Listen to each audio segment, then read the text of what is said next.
बात करते हैं शरद पवार की। उन्होंने Z+ सुरक्षा लेने से मना कर दिया है। सिक्योरिटी फोर्स की गाड़ी लेने से भी शरद पवार ने मना कर दिया है। आपको बता दें, केंद्रीय गृह मंत्री के जो मंत्रालय के जो अधिकारी हैं, सुबह शरद पवार के घर में वो दाखिल हुए थे।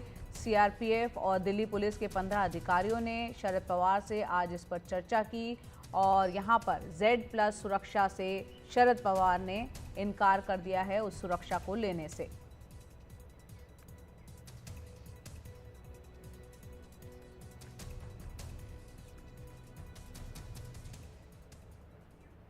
और इस वक्त हमारे सहयोगी राम शिंदे मुंबई में मौजूद है। सीधा उनका रुख करते हैं। राम, बताएं शरद पवार किस वजह से इस सिक्योरिटी को मना कर रहे हैं?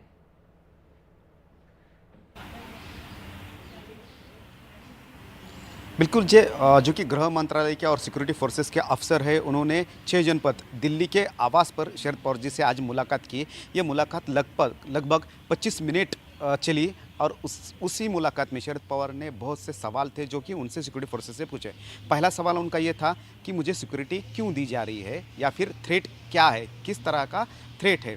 तो सिक्योरिटी फोर्सेस ने कहा है इसमें कि हमें वो पता नहीं कि किस प्रकार का थ्रेट है, लेकिन हमें कहा गया है कि सिक्योरिटी फोर्स सुरक्षा जो है वो आपको दी जाएगी।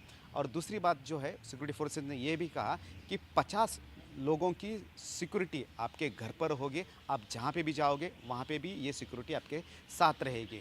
तो शरद पवार ने मना कर दिया है।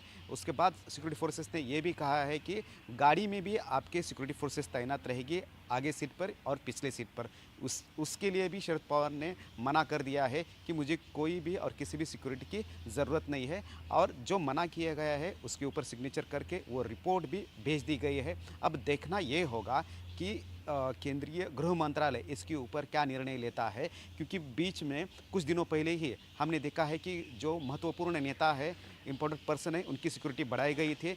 मोहन भागवत जी की भी सिक्योरिटी बढ़ाई गई थी और अब शरद पवार की भी, लेकिन शरद पवार ने ये सिक्योरिटी लेने से इनकार कर दिया है। अब गृह मंत्रालय इसके ऊपर क्या किस तरह से रिएक्ट करेगा वो हमें देखना पड़ेगा। जी राम शिंदे, बहुत बहुत शुक्रिया इस पूरी जानकारी के लिए।